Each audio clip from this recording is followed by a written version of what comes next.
दोस्तों नमस्कार। दूर दूर तक मेरा रंग दे बसंती चोला कुछ इसी तर्ज पर पीले रंग की पगड़ियां और पीले रंग के दुपट्टे लहरा रहे थे। 100 एकड़ की जमीन पर 3 मंच तैयार थे।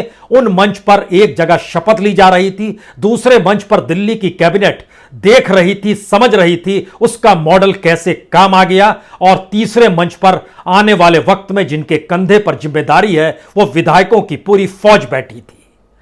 100 एकड़ की इस जमीन पर गाड़ियों का भी जमावड़ा था, लोगों की भी मौजूदगी थी, लाखों की तादाद में लोग थे। दरअसल ये पंजाब है। पंजाब के भीतर खट्टर कला गांव है, भगत सिंह का गांव है।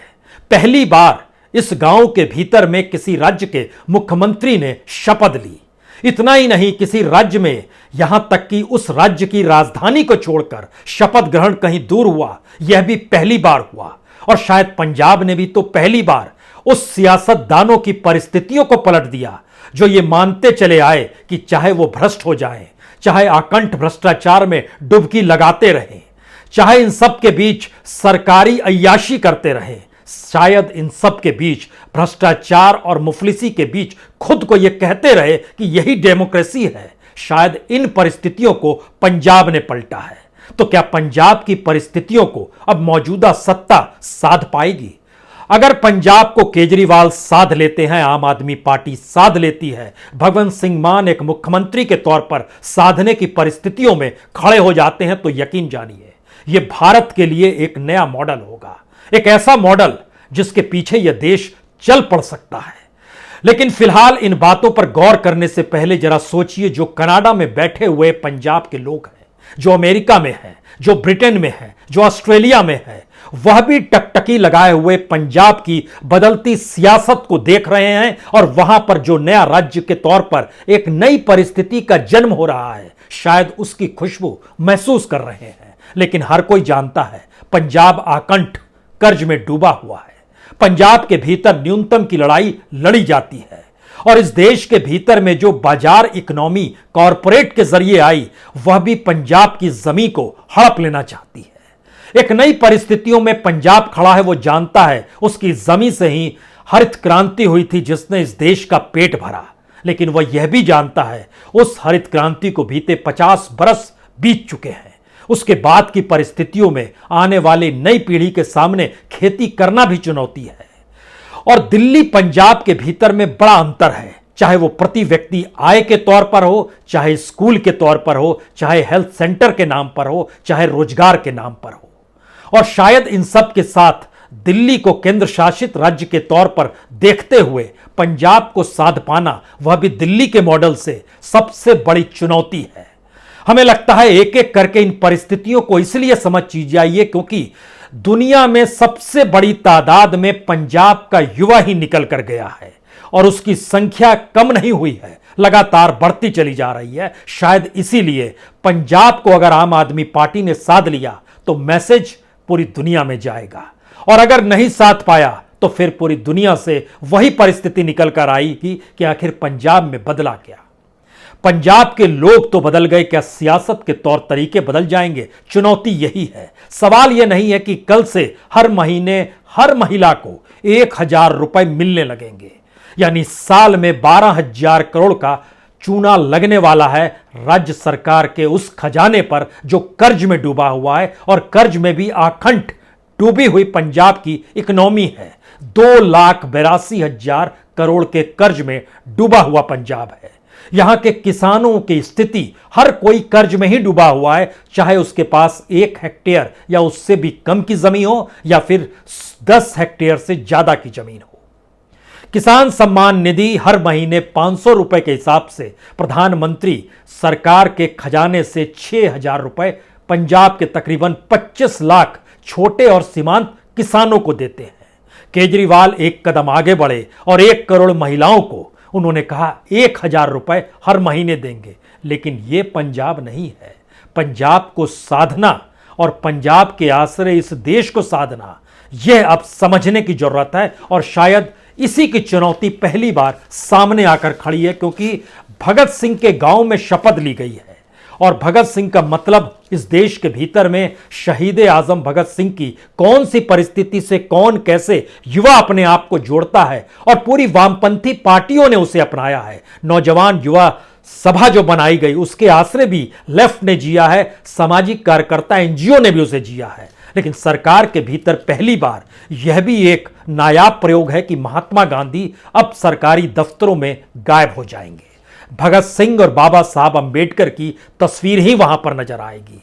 मैसेजेस बहुत बड़े बड़े हैं, लेकिन इस पाठ को पढ़ने से पहले नशा, भ्रष्टाचार और नेताओं की अखंड लूट क्या रुक जाएगी ना, अब इसकी गारंटी पंजाब ने ली है। शायद इसीलिए सत्ता परिवर्तन किया है, क्योंकि जो राज्य का मुख्यमंत्री ईडी के दायरे में हो, जिस राज्य के मुख्यमंत्री की संपत्ति 5 साल के भीतर सबसे ज्यादा बड़ी हो, चाहे वो बादल परिवार के दायरे में खड़े होइए या कैप्टन के साथ खड़े हो जाइए, इन सारी परिस्थितियों में 1948 के बाद से पंजाब ने जो कुछ देखा है और उसके बाद 1984 की परिस्थितियां जिस रूप में पंजाब के सामने आकर खड़ी हो गई, 2022 की परिस्थितियां सबको बदलने की है। और शायद इसीलिए पंजाब एक ऐसा राजनीतिक प्रयोग का मंच बन गया है जिसको आज समझ लीजिए कि पंजाब की अपनी स्थिति क्या है। पंजाब के भीतर से नाम लिया जाता है उस युवा संघर्ष का जो सीधे सीधे शहीद आजम भगत सिंह से जुड़ा है, लेकिन सबसे ज्यादा युवा पंजाब छोड़कर जाना चाहता है। उनकी संख्या बरस दर बरस बढ़ती चली गई है। 2016 से 2021 तक 2,96,220 युवाओं ने पंजाब छोड़ दिया। कोई कनाडा चला गया, कोई अमेरिका चला गया, कोई ऑस्ट्रेलिया चला गया, कोई ब्रिटेन चला गया। दुनिया के अलग अलग हिस्सों में बरस पर बरस देखिएगा। 2016 में संख्या थी 36,743 युवाओं ने छोड़ा था पंजाब। 2017 में बढ़कर ये 52,000 हो गई, 2018 में बढ़कर ये 60,000 हो गई, 2019 में सबसे ज्यादा 73,574 युवाओं ने पंजाब छोड़ा। उसके बाद 19 और 20 और 21 की परिस्थिति जिसमें कोविड काल था, 33,000 और 42,000 यानी 2,96,000 युवा छोड़ देता है। पंजाब के भीतर एजुकेशन को लेकर और हायर एजुकेशन को लेकर सबसे बेहतरीन इंस्टीट्यूट माना जाता है IELTS, international English language testing. वहां पर लगभग 5,000 से ज्यादा सेंटर्स है इसके।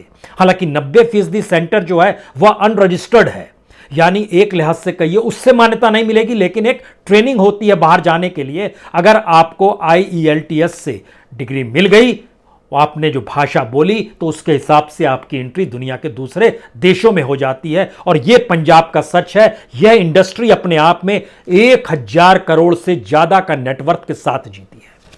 यानी पंजाब को पंजाब से छोड़ने के लिए परिस्थितियों को जीते हैं, लेकिन आंसू पंजाब को लेकर कनाडा के बुजुर्गों में भी हैं और अमेरिका और ऑस्ट्रेलिया और ब्रिटेन के बुजुर्गों में भी है। वहां की पार्लियामेंट में भी उनकी आवाज और धमक दोनों सुनाई देती है। और शायद इसीलिए किसान आंदोलन जब चल रहा था तो इन तमाम जगहों पर, दुनिया के इन देशों में, लगभग 16 देशों में जो पंजाब से निकला हुआ तबका था वह वहां पर राजनीतिक तौर पर सक्रिय, सामाजिक तौर पर सक्रिय। तो पंजाब को साधना कितना कठिन है या कितना चुनौतीपूर्ण है, और साधने के बाद दुनिया भर में मैसेज जाना कितना आसान है, शायद पंजाब इसकी एक अपने तरीके की पहचान है। पंजाब को लेकर दिल्ली मॉडल हेल्थ सर्विस और स्कूल को लेकर गया है। पंजाब के भीतर में लगभग 28,988 स्कूल हैं। इन स्कूलों के भीतर में बच्चों की तादाद जो है, जो सरकारी स्कूलों में जाती है, वो लगभग 52% है। दूसरे राज्यों की तुलना में ज्यादा बड़ी संख्या में यहां पर है। लेकिन एक सच और समझिए, पंजाब की अपनी आर्थिक परिस्थितियां दिल्ली से कमजोर जरूर होंगी, लेकिन दिल्ली की तुलना में पंजाब के बच्चों के पास स्मार्टफोन ज्यादा है। 90% बच्चों के पास वहां पर स्मार्टफोन है। यानी यह कल्पना के परे है कि इतनी बड़ी तादाद में बच्चे उन चीजों को जीते हैं जो दूसरे राज्यों में नहीं जी पाते हैं। पंजाब के 6 जिले जो सीमा से लगते हैं, इंटरनेशनल बॉर्डर से लगते हैं, फजिल्का, फिरोजपुर, तरनतारण, अमृतसर, गुरदासपुर, पठानकोट, इन तमाम जगहों पर स्कूल और हेल्थ सेंटर की मौजूदगी है। इससे कतई इनकार नहीं है। लेकिन दूसरा बड़ा सवाल यह है कि इन जगहों पर जो सरकारी स्कूलों में के जो परिणाम निकल कर आते हैं, पिछले बरस 99.6% परिणाम पॉजिटिव आए थे। अब आप कल्पना कीजिए, हम दिल्ली से तुलना, पंजाब अपने आप में एजुकेशन के हब के तौर पर अच्छा खासा रहा है, फिर भी पंजाब को इसलिए साधना है कि किसानी का चक्कर है।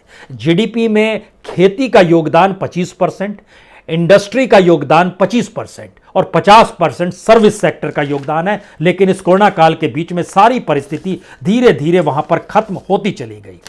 सवाल सबसे बड़ा यह है कि क्या वाकई पंजाब का जो कर्ज में डूबा हुआ है, 2,82,000 करोड़ के कर्ज में, वहां पर जो डूबा हुआ है, किसानों को जो सब्सिडी मिलती है, प्रति एकड़ पर परिवार को जो सब्सिडी मिलती है, वह लगभग एक साल में 1,73,165 रुपए है। यानी हर महीने 14,000 रुपए की सब्सिडी पर किसान आश्रित है सरकार पर।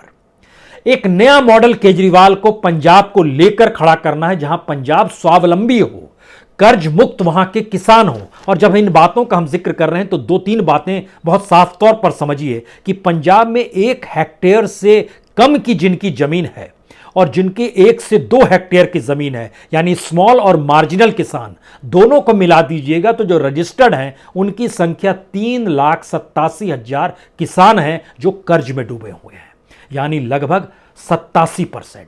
जो 2 से 4 हेक्टेयर किसान जिनके पास जमीन है, इनको सेमी मीडियम किसान कहते हैं। लगभग 90% किसान कर्ज में डूबा हुआ है। जो 4 से 10 हेक्टेयर जमीन जिसके पास है, उसको मीडियम किसान कहते हैं। यह लगभग 84% किसान कर्ज में डूबा हुआ है। और जिसके पास 10 हेक्टेयर से ज्यादा की जमीन है, वह भी लगभग 82% कर्ज में डूबा हुआ है, यानी लगभग 10,93,000। यह जो रजिस्टर्ड किसान हैं, इन पर औसत कर्ज अगर निकालिएगा प्रति किसान तो 1,16,801 रुपए का आएगा। और जो किसान कर्ज में डूबे हुए हैं 10,93,000 में से, इनकी संख्या है 9,39,000। यानी किसान कर्ज में डूबा हुआ है, सरकारी सब्सिडी पर निर्भर है। और वहां की परिस्थिति बहुत साफ तौर पर कहती है कि पंजाब में जो एग्रीकल्चर जो किया जाता है, उसमें फसलों में विविधता नहीं ला पाएगा। इससे पहले कि हालांकि कई कमेटियां बनी, यानी बड़ी चुनौती है। दिल्ली के भीतर किसानों की मौजूदगी नहीं है, आउटस्कर्ट में बहुत कम किसान हैं, जो चंद हजार हैं। वहां पर तो लाखों और करोड़ों की तादाद में किसानों की मौजूदगी है। उन किसानों को लेकर दिल्ली मॉडल को काम करना है, यह बड़ा कठिन काम है। इस देश के भीतर में जब हरित क्रांति भी हो रही थी, उस समय जो पंजाब की जमीन, हरियाणा की जमीन और वेस्टर्न यूपी की जमीन को लेकर जो पूरा का पूरा एक प्रोजेक्ट तैयार किया था, वो जगजीवन राम ने किया था, बाबू जगजीवन राम ने। और उस समय के जो एग्रीकल्चर सेक्रेटरी थे, उन्होंने जो चीजें तय की थी। लेकिन यह किसी को नहीं पता था कि धीरे धीरे पंजाब उस जमीन पर हुई हरित क्रांति पर ही ऐसा निर्भर हो जाएगा कि वह दूसरी फसलों पर देखेगा ही नहीं। पंजाब के भीतर पानी धीरे धीरे कम होते चला जा रहा है। 50 फीट नहीं, 50 मीटर नहीं, उससे भी ज्यादा, यानी कहीं पर 200 फीट है, कहीं पे 150 मीटर है, इस नीचे तक पानी है। और ट्यूबवेल की तादाद, जब हरित क्रांति हो रही थी तब 2 लाख ट्यूबवेल थे, आज की तादाद में 20 लाख ट्यूबवेल है। अब कल्पना कर सकते हैं, जब हरित क्रांति हो रही थी उस समय पंजाब के भीतर में जो धान उपजाया जाता था, वो तकरीबन 4 लाख हेक्टेयर पर उपजाया जाता था। आज की तारीख में यह लगभग 32 लाख हेक्टेयर पर सिर्फ धान उपजाया जाता है। उस समय जो गेहूं उपजाया जाता था, वो लगभग 23 लाख हेक्टेयर पर गेहूं 1970 में उपजाया जाता था। आज की तारीख में यह 35 लाख पर उपजाया जाता है, 35 लाख हेक्टेयर पर। यानी गेहूं की उपज में बहुत बढ़ोतरी नहीं हुई, लेकिन 4 लाख हेक्टेयर से बढ़कर 32 लाख हेक्टेयर तक धान हो गया। तो बड़ी तादाद में वहां पर चावल उपजाने लगे। और सरकार ने भी अपने तौर पर वहां पर चावल की खरीद सबसे ज्यादा पंजाब से ही होती है। गेहूं भी खरीद होती है जो एमएसपी पर खरीदी जाती है। लेकिन इसके ठीक समानांतर 2 परिस्थितियों से फिर से लड़ना होगा। यानी ध्यान दीजिए, पंजाब का मतलब सिर्फ एग्रीकल्चर नहीं है, पंजाब का मतलब कॉरपोरेट और मार्केट इकोनॉमी भी है। क्योंकि सेंट्रल गवर्नमेंट यानी मोदी गवर्नमेंट ने अपने तौर पर जिस रिफॉर्म का जिक्र एग्रीकल्चर से किया, उनका बहुत साफ मानना था कि दरअसल एग्रीकल्चर के क्षेत्र में कोई पैसा लगा नहीं रहा है तो मुनाफा होगा नहीं। पैसा लगाने वाला चाहता है कि उसके अनुसार ही पूरा एग्रीकल्चर हो। इसीलिए उस रिफॉर्म को सरकार अपने तौर पर लेके आई, जो परोसा गया। किसान कह रहा था मंडी खत्म हो जाएगी तो हमारे लिए मुश्किल ये होगी कि बाजार कीमत तय करेगा और हमें एमएसपी भी नहीं मिलेगी।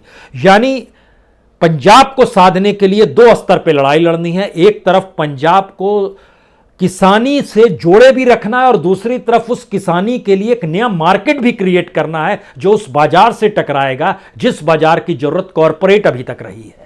तो यह एक नया मॉडल अपने तौर पर आएगा। इसको लेकर एक चिंता भगत सिंह की भी थी, हम उसका जिक्र जरूर करेंगे, लेकिन पहले इसको समझिए कि सरकार जो धान खरीदती है, आज की तारीख में धान को लेकर लगभग 63,000 बिलियन लीटर पानी की जरूरत पंजाब को पड़ती है। इतनी बड़ी तादाद में भूजल निकाला जाता है, नदियों की मौजूदगी है, लेकिन जमीन के नीचे से जो ट्यूबवेल से पानी निकाला जाता है, 2 लाख से 20 लाख तक ट्यूबवेल हो जाना। और खासतौर से भटिंडा या मनसा जैसे इलाकों में जाएंगे तो वहां खराब पानी आने लगा है, उसकी जगह से, उसकी वजह से बीमारियां फैलने लगी है। यह सारी स्थिति वहां पर हो रही है। अगला सवाल यह है कि जो लड़ाई पंजाब के किसान लड़ रहे हैं, जो इंडस्ट्रीज की मौजूदा वक्त में पंजाब की स्थिति है और जो सर्विस सेक्टर जीडीपी में अभी पंजाब में योगदान नहीं दे पा रहा है, रफ्तार में नहीं आया है कोविड काल के बाद से, उसको भी साधना है। यानी भारत को साधने के समान ही पंजाब को साधना है, जिसमें मल्टीपल डायमेंशंस आपकी समझ में होने चाहिए।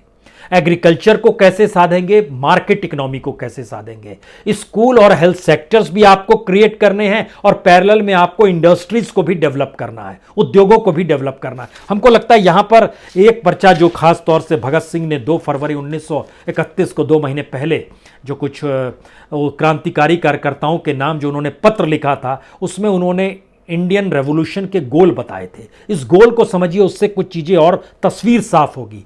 8 पॉइंट्स उन्होंने बताए थे जो उनको टारगेट पे था। भगत सिंह जो चाहते थे, जमींदारी व्यवस्था खत्म करना। आज की तारीख में जमींदारी खत्म हुए हैं, लेकिन सरकार ही जमींदार के तौर पर मौजूद हो गई है। किसानों के कर्ज को माफ करना। कर्ज माफी क्या बड़ी तादाद में मौजूदा वक्त में भगवंत सिंह मान कर पाएंगे, केजरीवाल का मॉडल कर पाएगा, यह भी एक सवाल है। यह सवाल दिल्ली में इससे पहले कभी नहीं आया कि कर्ज माफी किसी की होनी है। वहां पर भगत सिंह सोचा करते थे, वो कहते थे कि खेती की जमीन का भी राष्ट्रीयकरण कर दीजिए और सामूहिक खेती यानी कलेक्टिव एग्रीकल्चर की तरफ हमको जाना है। पंजाब नहीं तो आने वाले वक्त में उस दृष्टि से वो नहीं देख पाते थे। उस समय तो विभाजन हुआ नहीं था, तो पंजाब एक बड़े सूबे के तौर पर था, लेकिन वो फिर भी एग्रीकल्चर को लेकर जो उनके टारगेट्स थे वो बहुत साफ कहते थे। उनका और भी आर्गुमेंट था, सभी को घर मिले। जो आवास योजना, जो प्रधानमंत्री आवास होती है या मुख्यमंत्री आवास योजना है, उनका मानना था कि सभी को घर मिलना चाहिए और जो किसानों से लिए जाने वाला सारा टैक्स है वो खत्म हो जाना चाहिए। सिर्फ लैंड टैक्स जो वह भी न्यूनतम लेना चाहिए। यह भगत सिंह का टारगेट था अपने तौर पर। और उनका कहना था कि इस देश में इंडस्ट्रियलाइजेशन यानी औद्योगिकरण हो और उद्योगों का राष्ट्रीयकरण हो। हमारे यहां जो उद्योगों का राष्ट्रीयकरण था उसको डिसइन्वेस्टमेंट और प्राइवेटाइजेशन के तहत लगातार बेचा जा रहा है, यानी इस देश की संपत्ति कॉरपोरेट के पास जा रही है। यानी पंजाब को corporate economy, market economy, capitalization, agriculture, socialism, इन सारी चीजों को मिला के एक नए मॉडल के तौर पर खड़ा करना है। तब वो पंजाब स्वावलंबी परिस्थिति में जिएगा, सभी को बराबर शिक्षा मिले। पंजाब के भीतर भी प्राइवेट स्कूलों में जो फीस ली जाती है वो सरकारी स्कूलों की तुलना में कई गुना ज़्यादा है। ये एक अलग मसला है कि जो बड़ी तादाद में पंजाब के लोग बाहर चले गए, वो लगातार रेमिटेंस जो भेजते हैं अपने परिवारों को, वह भी एक बड़ी संख्या में है। लेकिन अगर आप उस रेमिटेंस को हटा दीजिए तो पंजाब के कई घरों या सैकड़ों घरों की आर्थिक परिस्थिति डावाडोल हो जाएगी। तो पंजाब में अपने परिवार को पालने के लिए भी पंजाब का युवा दुनिया के अलग अलग हिस्सों में चला जाता है, बिजनेस करने के लिए, पढ़ाई करके नौकरी करने के लिए, जिससे यहां पर चीजें, लेकिन जड़ें पंजाब से जुड़ी हुई है। वो कोई भी एनआरआई हो, कोई भी युवा पढ़ाई कर रहा हो। और आखिरी जो आइडिया था भगत सिंह का, काम के घंटे को कम करना। उस समय जितने काम के घंटे लिए जाते थे उसमें उनका कहना था कि बहुत कम करना। यहां पर 2-3 सवाल तुरंत किसी के जहन में भी आ सकते हैं, क्योंकि आज जहां पर यह शपथ ली जा रही थी, उस शपथ के लिए लगभग 100 एकड़ की जमीन ली गई। 40 से 45 एकड़ की जमीन पर खड़ी फसल थी, उसको काटा गया, कहा गया मुआवजा दे देंगे। मुआवजा क्या दिया जाएगा, नहीं दिया जाएगा, हम इसमें नहीं जाते हैं। लेकिन सवाल उस आइडियोलॉजी का है, उस समझ का है जिसमें आपकी ईमानदारी और आपकी ईमानदार पॉलिसीज मैटर करती है। शायद इसीलिए पंजाब भारत के भीतर में अभी भी एक रॉ स्टेट के तौर पर है। रॉ इस मायने में क्योंकि अब उसने उस राजनीति को पलट दिया जिसमें जो सियासतदान थे, जिन्होंने नशा फैलाया, भ्रष्टाचार फैलाया, खुद की रईसी देखी, चकाचौंध में लिपटे रहे, बड़ी बड़ी गाड़ियां, सुरक्षाकर्मी, हथियारों से लैस होकर चलना, ये सारी परिस्थितियों को पंजाब ने देखा है। लेकिन पहली बार जब यह संदेश निकला है कि विधायक अब अपने इलाके में रहेगा, वो चंडीगढ़ में नहीं रहेगा, यह मैसेज बहुत अच्छा है। अगला सवाल है, अब चीज़ों को इंप्लीमेंट करने की दिशा में जब हम भरते हैं तो दूसरा सवाल यह आता है कि केंद्र सरकार ने जो गेहूं और धान की खरीद होती है पंजाब से सबसे ज़्यादा होती है। मसलन धान जो है इस देश के लगभग 1.25 करोड़ किसानों से लिया जाता है, एक औसत है। उसमें से लगभग 12 से 14 लाख किसान पंजाब के होते हैं। जो गेहूं की खरीद होती है वह लगभग 44 लाख किसानों से ली जाती है। देश भर में जो एमएसपी पर खरीद होती है उसमें से लगभग 10.5 लाख किसान पंजाब के होते हैं। यानी देश का 28% गेहूं और चावल सरकार जो खरीदती है वो पंजाब से ही खरीदती है। अब यहां पर सवाल है, क्या पंजाब के सभी की परिस्थिति ऐसी है? पंजाब में अंत्योदय कार्ड भी बहुतों के पास है। बीपीएल से भी बुरी हालत में लगभग 50,000 परिवार उससे भी बुरी हालत में जी रहे हैं। 52,000 परिवारों के पास अंत्योदय कार्ड है। ये सारी परिस्थितियां बतलाती हैं कि पंजाब अपनी परिस्थितियों में सिर्फ स्कूल और हेल्थ सेंटर के आश्रय ना देखे। अगर उसको देखना है तो इसको इसलिए भी समझिए क्योंकि पंजाब दिल्ली नहीं है।